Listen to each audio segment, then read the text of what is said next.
Class ख़त्म हो गया है। क्या क्लास? 3 क्लास। आज क्या क्लास रहेगा? क्लास 4। लेकिन ऐसा बात नहीं है, बहुत दिन के बाद यह स्टार्ट हो रहा है, इसीलिए आज हम लोग वही क्लास को दोबारा देखेंगे और कल से हम लोग आगे बढ़ेंगे, ताकि तुम सब लोग भुला गया होगा। मुझे पता याद है, उत्पादन के कारक कौन कौन? तो उस समय पढ़े थे, अच्छा से नहीं पढ़े थे, ताकि उस समय ऐसा बोर्ड नहीं था। लेकिन इस समय उत्पादन के चारों कारक के तस्वीर सहित पढ़ेंगे। पहला होता है कौन सी? भूमि। तो भूमि के तस्वीर देखेंगे कैसन भूमि होता है। उसके बाद पूंजी। तो पूंजी का मतलब पैसा देखेंगे, मजदूर देखेंगे, सब कुछ देखेंगे। मजदूरी हो गया, ये हो गया, ये हो गया, ये मजदूरनी हो गई। समझ में आया? कोई दिक्कत है? पंखा एकदम बाहर कर दिए जी। चलो अच्छा बात है। हाँ चलो अब हम लोग स्टार्ट करते हैं और चलते हैं हम अपन क्लास की तरफ।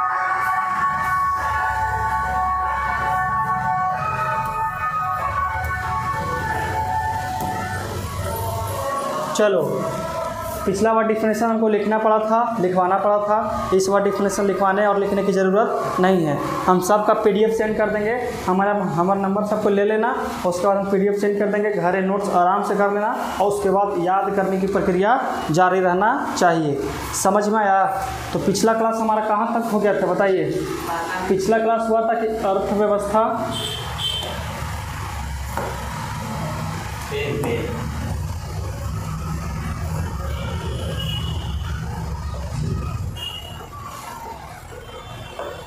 देखिए, पिछला क्लास हुआ था हमारा, बहुत आगे तक 3 क्लास चल चुका है। किसी को याद है कि अर्थव्यवस्था किसे कहते हैं? बताइए, अर्थव्यवस्था का डिफिनेशन किसी को मालूम है? अर्थव्यवस्था किसे कहते हैं, याद है? हम बताए थे कि अर्थव्यवस्था का मतलब होता है कि अगर हम लोग अर्थव्यवस्था पढ़ते हैं तो हम लोग अपना जीवन यापन अच्छा से कर सकते हैं। अगर हम मान के चले कि 10,000 रुपये कमाते हैं तो कितना उसमें खर्चा करना है और कितना बचाना है, ये सब का जानकारी हमको मिल जाता है। मिलता कि नहीं मिलता है? अगर हम मान के चले कि 10,000 रुपये कमा रहे हैं और 12,000 रुपये खर्चे कर रहे हैं तो 2,000 कहाँ से आएगा बताइए? कर्जा लेंगे तो कर्जा लेंगे हर महीना 2-2 हज़ार, तो 12 महीना में 24,000। तो भराएगा कब? वो भराने का संभावना है। इसलिए हम लोग अर्थव्यवस्था पढ़ते हैं, यही जानते हैं कि अगर 10,000 रुपये हम कमा रहे हैं तो उसमें कितना खर्चा करें कि हमारा घर का कार्य अच्छा से चल सके और आने वाले पीढ़ी के लिए हम लोग कुछ संजोग के मतलब कि जमा करके रख सके। तो देखिए, अर्थव्यवस्था कहता है कि अर्थव्यवस्था एक ऐसा तंत्र या ढांचा है, ठीक है? अर्थव्यवस्था एक ऐसा तंत्र या ढांचा है जिसके अंतर्गत विभिन्न प्रकार की आर्थिक क्रिया संपादित की जाती है। आर्थिक क्रिया यहाँ पे कहता है कि आर्थिक क्रिया क्या है। देखिए, हमारे द्वारा जो भी कार्य किया जाता है, जैसे हम पढ़ा रहे हैं, आप लोग घर जा कर के कुछ और करते होंगे। कोई ईंटा ढोता होगा, कोई बर्तन धोता होगा, कोई सब्जी बेचता होगा, कोई दूध बेचता होगा। ये सब कुछ ही है आर्थिक क्रिया। और आर्थिक क्रिया करने से फ़ायदा ये है कि अगर हम लोग आर्थिक क्रिया करेंगे तो हमको वो उसके बदले हमको आय प्राप्त होगा, जिससे रुपया पैसा। आय का मतलब होता है रुपया पैसा। अगर हम तुम्हारे यहाँ काम करेंगे तो तब ना तुम हमको पैसा दोगे। हम अगर पढ़ा रहे हैं तो इसका मतलब आप लोग हमको पैसा दीजिएगा, तभी ना होगा। मगनी पढ़ा रहे हैं, बताइए, मगनी पढ़ाएंगे तो कहाँ से सब कुछ चलेगा? चल सकता है कभी भी। इसलिए हम लोग, ये मेरे तरफ से आर्थिक क्रिया है आप लोग के लिए। आपके मम्मी पापा भी करते होंगे आर्थिक क्रिया, कुछ न कुछ कोई काम करते होंगे, कि बिजनेस करते होंगे, जैसे में कोई दुकान होगा और कुछ हो सकता है, बताइए,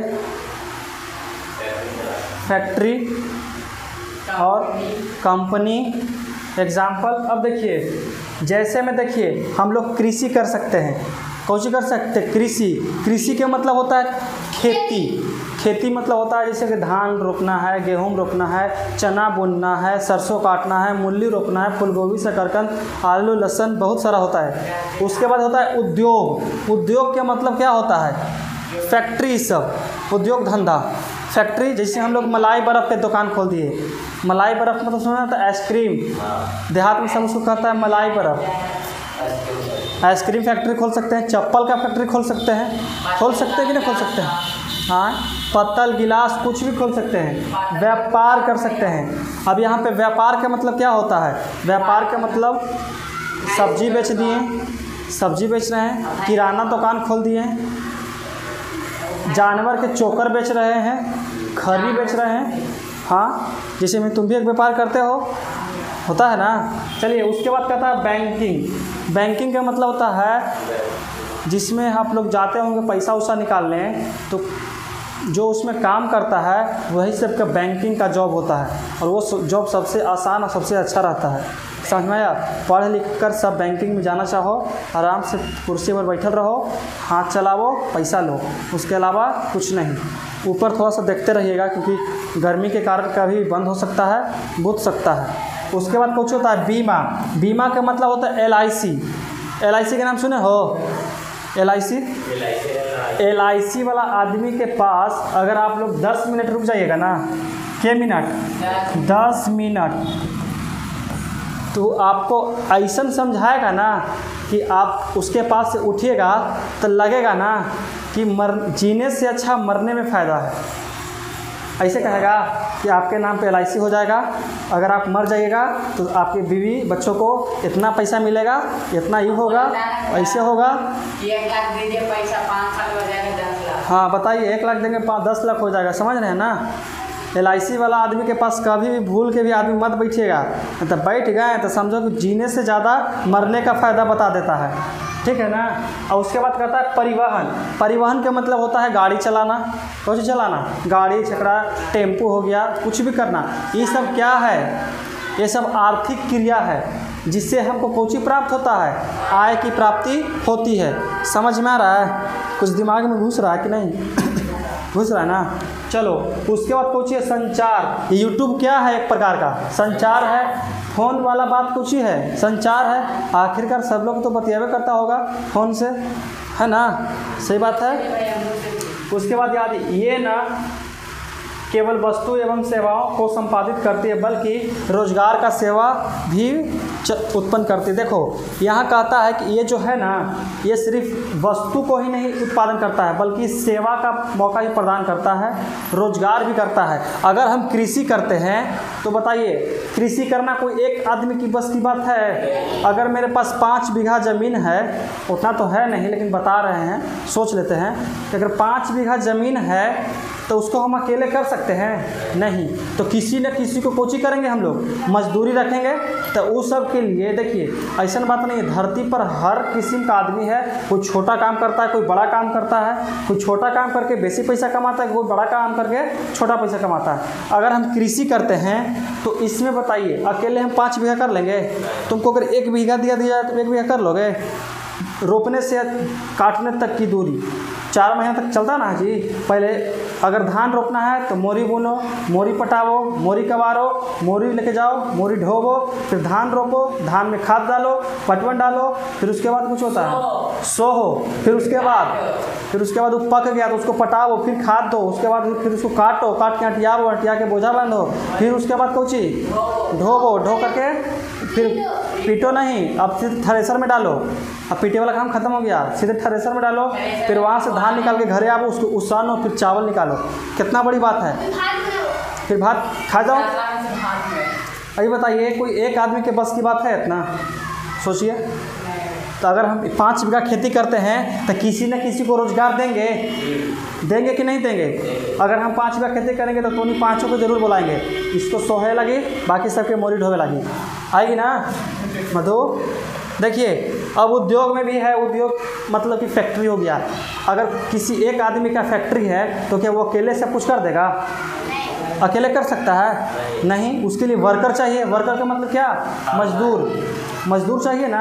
तो मजदूर चाहिए तो ऐसे ही मजदूर आ जाएगा पैसा के लिए, तब मजदूर के लिए आर्थिक क्रिया हो जाएगा मजदूरी। अब उसके बाद कहता है अपने आवश्यकताओं की पूर्ति कर सकते हैं। ये समझ में आ रहा है? हम आर्थिक क्रिया करेंगे तभी ना, हम अगर चाहिए हम पैसा कमा ही नहीं रही हैं, हमको खाए के मैंने समोसा, मुझे खाए के मन है समोसा, कोई देगा समोसा खाने के लिए? तो हम अपना तरफ से कुछ आर्थिक क्रिया करेंगे तब ना हमको समोसा मिले खाने के लिए। चावल चाहिए, आटा चाहिए, दाल चाहिए, सरसों कुछ भी चाहिए, तो उसके लिए हमको सबसे पहले कोची करना पड़ेगा, आर्थिक क्रिया। आर्थिक क्रिया के ऊपर कुछ भी हो सकता है। जैसे मैं इतना मैंने एग्जाम्पल बताएं, कृषि, उद्योग, व्यापार, बैंकिंग, बीमा, परिवहन, संचार आदि कई प्रकार के हो गया। हाँ, तो और का इसमें हर एक क्षेत्र में बांटा गया है। कृषि कौन सा क्षेत्र में जाएगा? अच्छा ये बताओ सबसे ज़्यादा पैसा किस क्षेत्र में है? कितना पता है ना? चलो यहाँ तक समझ में आया? यहाँ तक समझ में आया? ना वो आगे बताएंगे, उसमें कोई दिक्कत नहीं, आगे चलेगा। यहाँ तक समझ में आ गया? ये तो पीछे वाला ही बैक क्लास था। चलिए अब हमारा हो गया, ये तो हो गया है। देखिए ये सब जो है ना, ये जो है यहाँ पे अर्थशास्त्र को अलग अलग अर्थशास्त्रियों ने परिभाषा दिया है। कोई का मानना है कि ई कहेंगे तो उसको अर्थव्यवस्था कहते हैं, कोई कहेगा ई। जैसे मैं मान के चलो कि थ्री, यहाँ पे ई हो गया, यहाँ पे ई हो गया। ई कहता है कि नहीं 3 + 2 = 6 होता है, लेकिन ये कहता है कि नहीं ये गलत है, ऐसे नहीं, ये गलत नहीं कहता है। ये कहता है कि ऐसे हम नहीं करेंगे, हम करेंगे ना कि 3 × 2 = 6 है। सोचिए है, समझ में आया? इसमें कहता है कि 3 + 2 = 6 होता है। कितना होता है? 6। लेकिन इसका मानना है कि नहीं 3 × 2 = 6 होता है। तो बताइए किसी का गलत है यहाँ पे? बताइए यहाँ पे किसका गलत है? 3 × 2 कितना होता है? 5। लेकिन इसका गलत है कि नहीं है? है। उसीलिए तो इसको अभी तक कुछ नहीं आता है। समझिए कि 3 + 2 = कितना कर रहा है? 5 कर रहा है। उसी प्रकार से अर्थशास्त्री जो लोग हैं वो लोग आपस में बातचीत करके बोलते हैं कि नहीं, आप जो डिफिनेशन दिए हैं उससे हम संतुष्ट नहीं हैं, हम अपना डिफिनेशन देंगे। हम अपना डिफिनेशन क्यों देंगे? क्योंकि हमको भी इतिहास के पन्नों में नाम आना चाहिए, चाहे सही रहे या तो गलत। गलत भी देंगे तो सही आएगा और सही भी देंगे तो सही आएगा। अलग अलग अर्थशास्त्रियों ने अलग अलग प्रकार के परिभाषाएं दी हैं। जैसे में देखिए यहाँ कौची है, आर्थर लेविस एक नामक वैज्ञानिक नहीं अर्थशास्त्री है। आर्थर लेविस नामक एक क्योंची है? अर्थशास्त्री है। उनका मानना है, इनके अनुसार अर्थशास्त्र का अर्थ मतलब जो इसका जो अर्थ है वो क्या बोलते हैं से देखिए। अर्थशास्त्र का अर्थ किसी राष्ट्र के संपूर्ण व्यवहार से होता है। इसमें समझ में आया?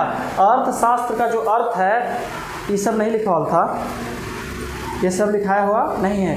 ये कहते हैं कि जो संपूर्ण राष्ट्र का मतलब कुछ होता है पूरे भारत, राष्ट्रीय है ना हमारा। बोलते हैं कि अर्थव्यवस्था का अर्थ किसी राष्ट्र के मतलब केवल भारत के लिए नहीं, मतलब कोई भी देश के लिए बता रहे हैं कि संपूर्ण व्यवहार से होता है, ठीक है, जिसके आधार पर मानवीय आवश्यकताओं की संतुष्टि के लिए अपना संसाधन का प्रयोग करते हैं। समझ में? इसको याद नहीं करेगा सही, ठीक है, क्योंकि इससे पूछता नहीं है, लेकिन आपको थोड़ा सा इसको देख लीजिएगा तो अच्छी बात है। उनका कहना ही अलग था, हम क्या बता सकते हैं। अब चलते हैं हम लोग आगे।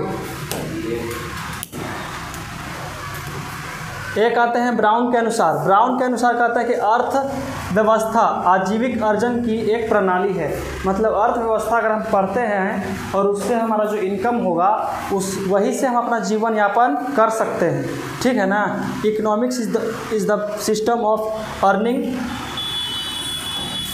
दूसरे शब्दों में अर्थव्यवस्था आर्थिक क्रियाओं का एक ऐसा संगठन है जिसके अंतर्गत लोग कार्य करके अपनी आजीविका चलाते हैं।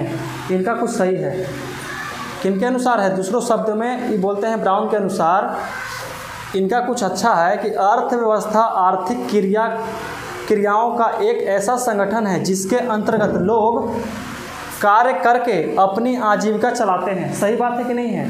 इसके अंतर्गत लोग अपना आर्थिक क्रिया करके मतलब कुछ कुछ काम करके अपना आजीविका चलाते हैं। आजीविका का मतलब क्या होता है बताइए? आजीविका का मतलब होता है अपना जीवन यापन करना। बिना पैसा के आजकल कुछ जीवन यापन हो सकता है? कभी भी बताइए, कुछ भी जीवन यापन होना संभव नहीं है। इसीलिए हम लोग को पैसा कमाना है या तो पढ़ करके कमाएंगे और तो बिना पढ़े कमाएंगे, लेकिन जीना है तो पैसा कमाना ही पड़ेगा। समझ में आया? जब तक आपके पास पैसा है आपको किसी के सामने झुकने नहीं देगा, ये बात याद रखिएगा। तुम्हारा सोच ठीक है ना। संक्षेप में अर्थव्यवस्था समाज की सभी आर्थिक क्रियाओं का योग है। अर्थव्यवस्था समाज की सभी आर्थिक क्रियाओं का योग है। अर्थव्यवस्था कोई एक व्यक्ति के आर्थिक क्रिया को नहीं कहते हैं। जब पूरा बिहार चाहे पूरा भारत मेहनत करके, भारतवासी जब मेहनत करके और सबका पैसा जुटेगा उसको कोची कहेंगे? अर्थव्यवस्था। अगर हम खाली पढ़ा करके अब पैसा कमाएंगे उसको हम अर्थव्यवस्था कहेंगे। इसको कहेंगे आर्थिक क्रिया। कोची कहेंगे? आर्थिक क्रिया। आर्थिक क्रिया जो शब्द है वो किसी व्यक्ति के लिए होता है। जो अर्थव्यवस्था को जो शब्द है वो पूरे राष्ट्र के लिए होता है। समझ में आया? तो आप लोग के लिए आर्थिक क्रिया है कि अर्थव्यवस्था? आर्थिक क्रिया, क्योंकि हम लोग ना कर रहे हैं आर्थिक क्रिया, और आर्थिक क्रिया को मिला करके ही बनता है अर्थव्यवस्था। समझ में आया? जब आर्थिक क्रिया तुम काम किया, तुम भी काम किए, आप लोग भी काम किए, हम भी काम किए, सब लोग काम किया, तो ये सब करके मिला करके कुछ हो जाएगा अर्थव्यवस्था। यहाँ तक समझ में आया? कोई दिक्कत है? समझ में आ रहा है? चलिए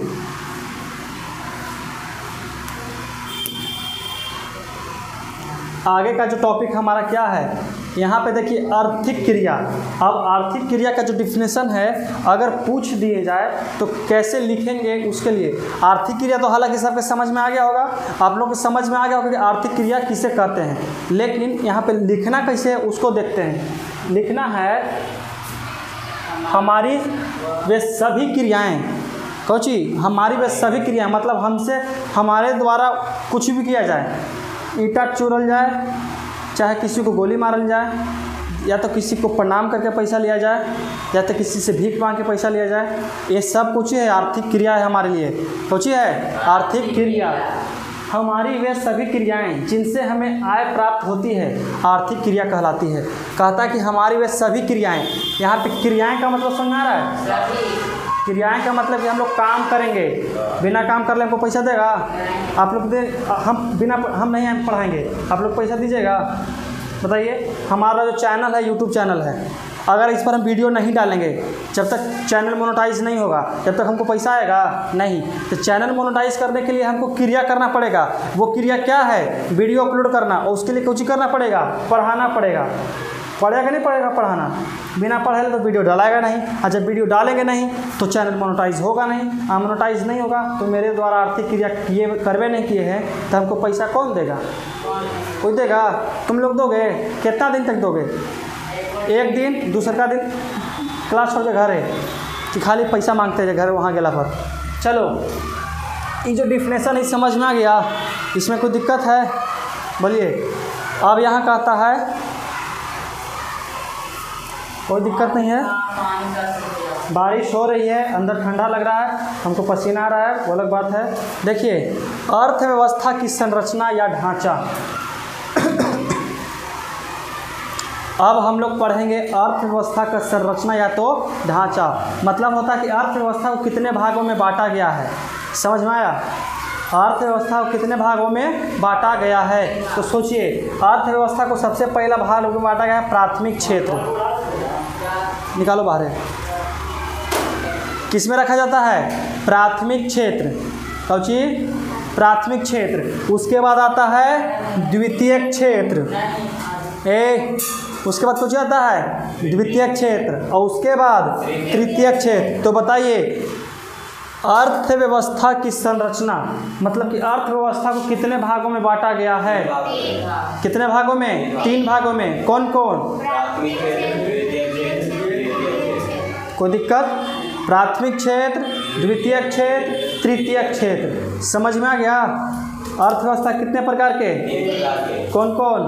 प्राथमिक क्षेत्र, द्वितीयक क्षेत्र, तृतीयक क्षेत्र। समझ में आ गया?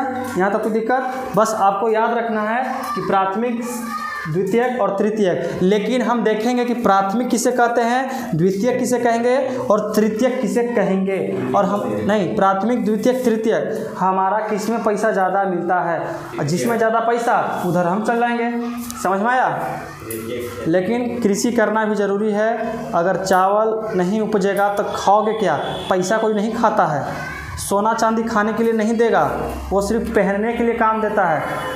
कृषि कार्य भी होना बहुत ही ज़्यादा ज़रूरी है। जितना कृषि कमेगा उतना ही महंगाई कुछ होगा, बढ़ेगा। अगर कृषि कार्य घटेगा तो महंगाई कुछ होगा, वो बढ़ेगा। तो कृषि कार्य और महंगाई के बीच में व्युत्क्रमानी का उत्पाद, मतलब कि उल्टा चलता है। अगर कृषि कार्य घटेगा तो महंगाई बढ़ेगा। अब कैसे बढ़ेगा? भारत में कृषि कम हो जाएगा, कुछ होगा, कम होगा। तो कहाँ से अनाज आएगा? अलग अलग देश से आएगा, और देश से आएगा तो वहाँ तो कर तो देश देगा, थोड़ा सा सस्ता देगा, लेकिन वहाँ से जो लाने में जो खर्च होता है उस बहुत ज़्यादा होता है। समझ में आया? बहुत ही कुछ होता है, ज़्यादा होता है। हमारा जो नमक है, नमक भी बहुत ज़्यादा महंगा आता है, लेकिन भारत सरकार सब्सिडी का मतलब समझ में आता है? सब्सिडी का मतलब होता है कि अगर मान करके चलिए कि जो नमक का निर्माण कर रहा है, जो नमक समुद्र से निकलता है और जो निकल करके और वहाँ से अगर मान के चलिए कि 50 रुपये किलो आ रहा है। कैसे आ रहा है? 50 रुपये किलो। वहाँ से सरकार को दे रहा है कैसे? 50 रुपये किलो। लेकिन सरकार सोच रहा है कि अगर हम 50 रुपये किलो देंगे तो खरीद पाएगा कोई भी, क्योंकि नमक का खपत सबसे ज़्यादा है। कुछ रहे चाहे नहीं रहे, लेकिन नमक रहना ज़रूरी है। तो सब्सिडी देता है किसको? जो नमक बेचता है ना, उसको सब्सिडी देता है। कहता है कि आप भारत, आप लोगों को नमक दीजिए, लेकिन उसको 10 रुपये किलो मिलना चाहिए। कैसे? 10 रुपये किलो। जो 40 रुपये बचता है वो हम आपको देंगे। किसको देंगे? सरकार देता है उनको। अब आप मान के चलिए, राशन के खाना कौन कौन खाया जी? राशन जिसे हमें राशन मिलता है ना, सोचते हो कि इधर बाहर में गेहूं कैसे केजी है बताइए? मान के चले कि गेहूं 20 रुपये किलो चल रहा है। कैसे? 20 रुपये केजी। लेकिन राशन में कैसे मिलता है? कैसे मिलता है? फ्री में तो नहीं मिलता बाबू। मान के चलिए कि 4 रुपये किलो मिलता है। कैसे मिलता है? 4 रुपये किलो। तो ये बताइए, ये कहाँ के गेहूं था कि 4 रुपये किलो मिल गया? कहाँ से गेहूं आया होगा बताइए? अभी तक सोचे हो? पेट्रोल पर अगर 50 पैसा भी बढ़ जाता है तो ब्रेकिंग न्यूज़ बनता है। ब्रेकिंग न्यूज़ का मतलब समझ आया? कि मतलब एकदम ताज़ा न्यूज़ कि देखिए भारत सरकार की महंगाई, पेट्रोल पर फिर से बढ़ा 8 आना 50 पैसा। लेकिन ये कभी नहीं दिखाता है कि देखिए भारत सरकार का दयापन, 20 रुपये किलो बिकने वाले गेहूं को दे रहे हैं 4 रुपये किलो। ये आज तक कभी सुना है? लेकिन पेट्रोल पर अगर 50 पैसा ये बढ़ जाता है, 25 पैसा ये बढ़ जाता है, तो कल का न्यूज़ एकदम हेड लिस्ट में चलेगा कि कल का ब्रेकिंग न्यूज़, पेट्रोल पर फिर से बढ़ाई सरकार ने महंगाई, हुआ पेट्रोल फिर से 25 पैसा महंगा। अब क्या ना क्या महंगा होगा, ये नहीं देख रहा है। ये सब कहाँ से आता है? इसी में से ना काट के इसमें जुड़ता है। बोलिए, पेट्रोल में से 25 पैसा कमाता है और उसके बाद ये गेहूँ में कुछ करते हैं, जोड़ देते हैं। 4 रुपये किलो कोई गेहूँ देगा बताइए? तो उनको भी मिलता है, सरकार के भी मिलता है 20 रुपये किलो। वो किसे मिलता है? 20 रुपये किलो। लेकिन वो जिससे गेहूं खरीदता है सरकार, उसको सब्सिडी देता है। कहता है कि लइका आदमी जो जनता है उनको 4 रुपये केजी ही मिलेगा, लेकिन जो 16 रुपये बचेगा उस 16 रुपये हम आपको देंगे, जनता से लेना नहीं है। समझ में आया? जनता से लेना नहीं है। ये बात अब से ध्यान रहेगा ना। पेट्रोल महंगा होता है, होने दो।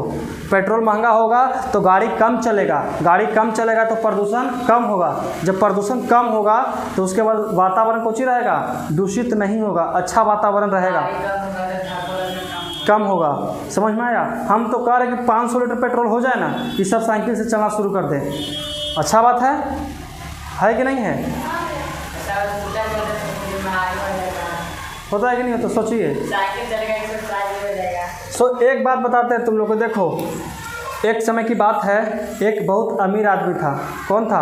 बहुत अमीर आदमी था, बहुत अमीर। वो सबसे पहले साइकिल से चलता था, मतलब गरीब था। साइकिल से बाद लिया बाइक। अब बाइक से लिया कौची? साइकिल लिया तो सोचा ना कि हमको बड़ी पैंडल मारे पड़ता है। कुछ मारे पड़ता है? पैंडल। उसके बाद सोचा कि बाइक ले लेते हैं, तो बाइक ले लिया। उसमें कहता बड़ी धूप लगता है। अब फिर वो ले लिया कार। कुछ ले लिया? कार मतलब गाड़ी, 4 चक्का। और ले करके और 2 साल 3 साल चला, और उसके बाद बैठल उसका पेट हो गया, निकल गया बाहर। अरे बैठल रहेगा तो पेट निकलेगा ना बाहर। और उसके बाद पेट निकल गया बाहर, तो 4 आदमी टोके लगा कि फिर से पेट इसका बाहर निकल गया, पेट बाहर निकला। और फिर क्या किया कि फिर वो ज्वाइन किया जिम। कौची हुआ? जिम। और जिम में जाके जानता कुछ करता है वो, फिर से साइकिलें चला रहा है। बताइए, समझ में आया? साइकिल से स्टार्ट हुआ और साइकिलें पर जाके रुक गया। नहीं समझ में आया? तो नहीं के साइकिल से स्टार्ट किया, बाइक लिया, फिर कार लिया। जब पेट निकला बाहर तो फिर से, और जो साइकिल चलाया ना वो बड़ी महंगा साइकिल है। नहीं समझ में आया? जिम में जो जाता है उसका कम फीस रहता है, खाली साइकिल चला के पैसा दे रहा है कि ना हम जिम में जाके साइकिल चलाते हैं, रोड पर नहीं चला रहे हैं। खाली पैंडल मारना है बस। चलो, तो अब हम लोग प्राथमिक क्षेत्र की ओर चलते हैं और प्राथमिक क्षेत्र को समझते हैं। पिछला बार ऐसा कुछ था प्राथमिक क्षेत्र के पास, लेकिन इस बार कुछ अनोखा है। और उसके बाद देखिए, प्राथमिक क्षेत्र का मतलब होता है जिसमें सीधा संबंध कृषि कार्य से रहे। किससे रहे? कृषि कार्य, जो हमारे हाथ में बिल्कुल ना हो। कितना टाइम हो बताइए?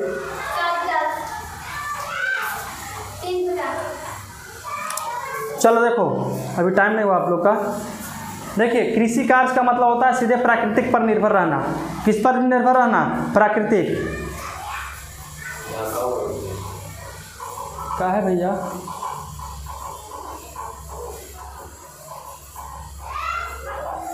हाँ, देखिए, कृषि कार्य का मतलब होता है, प्राथमिक क्षेत्र का मतलब होता है सीधा प्राकृतिक पर निर्भर रहना, जो हमारे हाथ में बिल्कुल नहीं है। समझ में? अब देखिए कैसे होता है। अब डिफिनेशन पढ़िए। जब आय का स्रोत सीधे प्राकृतिक से जुड़ा हो तो, आय का स्रोत मतलब कि पैसा हमारा कहाँ से आना चाहिए? प्राकृतिक साधनों से। उसके बाद कहता है तो उसे प्राथमिक क्षेत्र कहते हैं, एवं इसमें भूमि एवं उत्खनन और उससे संबंधित गतिविधियां शामिल रहती है। जिससे कहता है कि प्राथमिक क्षेत्र का मतलब होता है ना कि जिस सीधा संबंध किससे होना चाहिए? प्राकृतिक से, जो हमारे हाथ में बिल्कुल नहीं होना चाहिए। जैसे मान के चलिए, इसमें पहला होता है कृषि। अब समझिए कृषि कैसे हो सकता है। अब कृषि कैसे होगा? अगर मान के चलिए कि हम लोग कोई भी फसल तैयार होता है तो क्या महीना में होता है? 4 महीना, मुश्किल से 4 महीना।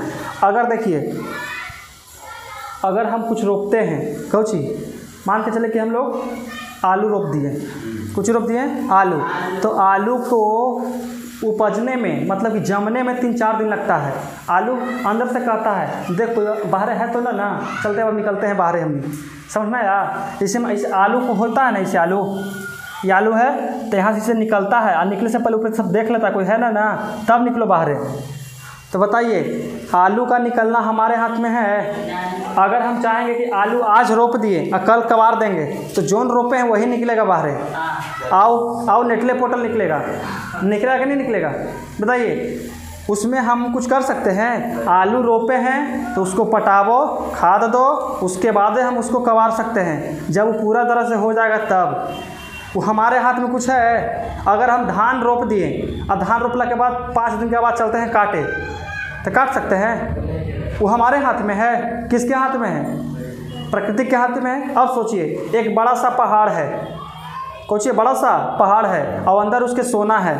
अब है कि नहीं वो भगवान जाने, है कि नहीं है, लेकिन हम खोदते चल रहे हैं। अब निकलना ना निकलना हमारे हाथ में है, तो प्रकृति के हाथ में है। अगर वहाँ पे कुछ सड़ा गला होगा तो ज़रूर कोयला बना होगा, है कि नहीं है? तो प्राथमिक क्षेत्र में कुछ आ सकता है। कृषि हो गया, पशुपालन। अभी बताइए, अगर हम कबूतर पालते हैं तो कबूतर इतनी उड़ाते हैं, कितने को लाते हैं? एते ओके। अगर एते कबूतर लाते हैं उसको 2 दिन खाना पीना अच्छे से देंगे तो तीसरा दिन का उड़े लाएगा, एकदम हो जाएगा तंदुरुस्त 2 आदमी के मारे भर, नहीं ना। वो सब प्रकृति पर निर्भर करता है कि जब तक वो खाएगा नहीं पिएगा नहीं उसके लिए कुछ टाइम चाहिए, चाहिए कि नहीं चाहिए। उसके बाद बताइए पशुपालन, मछली पालन, ये भी हो गया। मछली डाल दिए, अगला दिन दाना दिए, उसके बाद निकाल के बेचना शुरू कर देंगे, उसके लिए 45 दिन का टाइम चाहिए कि नहीं। कम से कम 45 दिन में मछली तैयार प्राप्त करना जैसे व्यवसाय आते हैं। समझ में आया? इसमें कोई दिक्कत है यहाँ तक? इसमें कोई किसी प्रकार का दिक्कत है तो बोलिए। ऐसे एकदम आसान शब्दों में बता रहे हैं। आप लोग देहात के हैं और जो भी बिहार बोर्ड से पढ़ता है वो देहाते का होता है मैक्सिमम। समझ में आया? इसलिए आप लोग को समझने में बहुत ही आसान पड़ेगा। प्राथमिक क्षेत्र का तात्पर्य सीधा सीधा समझिएगा कि इसमें जो होता है सीधा सीधे किससे जुड़ा होता है? प्राकृतिक से। समझ में आया? किससे जुड़ा रहेगा? प्राकृतिक से। और बाकी सब जो डिफिनेशन है थोड़ा सा इसको देख लीजिएगा। समझ में आया? यहाँ तो कोई दिक्कत है? यहाँ तो कोई कष्ट, कोई समस्या? चलिए अब देखिए यहाँ पे कोची कर रहे हैं आप लोग। यहाँ पे देखिए, यहाँ पे ई है कि नहीं है? देखो ओने वो खड़ी है, देखो वहाँ पे ना ई है लाल शर्ट वाला। देखिए यहाँ पे ई खड़ी है ना। हाँ देखिए वो कहाँ गई? मधु। हाँ देखो मधु यहाँ पे है। अच्छा तुम ये नहीं हो जी? अच्छा ई वाला देखो इधर है। देखो प्रिंस कहाँ है? प्रिंस देखो यहाँ पे लुका रही है कि नहीं है? देखनी साहब कोची कर रहा है आपस में। सब धान सोह रहा है कि रोप रहा है?